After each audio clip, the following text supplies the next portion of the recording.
We are headed to Oklahoma City. 8 teams remain and have punched their tickets to the Women's College World Series, and we have a record 3 unseeded teams in the tournament. I'm Michella Chester with NCAA Digital, and let's preview the Women's College World Series in under 4 minutes. Here's the thing about this year. There's so much parity. Who would have thought that FSU, Virginia Tech, and Arkansas would be knocked out? We have Texas, Oregon State, and Arizona who advanced as unseeded teams. Last year, we had 2 unseeded teams in the tournament, but before that, an unseeded team had not advanced since 2012.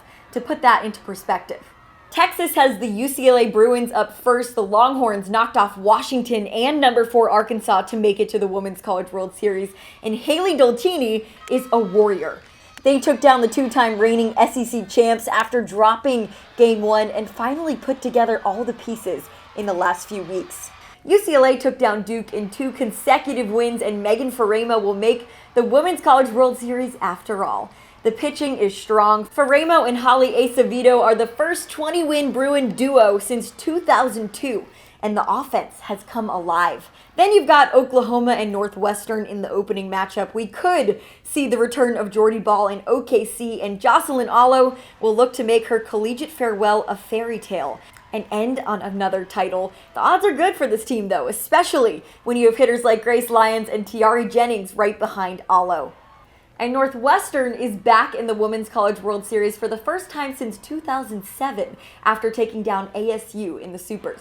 Danielle Williams will have the mighty task of taking on the OU offense to start. She pitched 23 of 26 innings in the Supers and has the largest percentage of innings pitched on her team out of any pitcher in the Women's College World Series.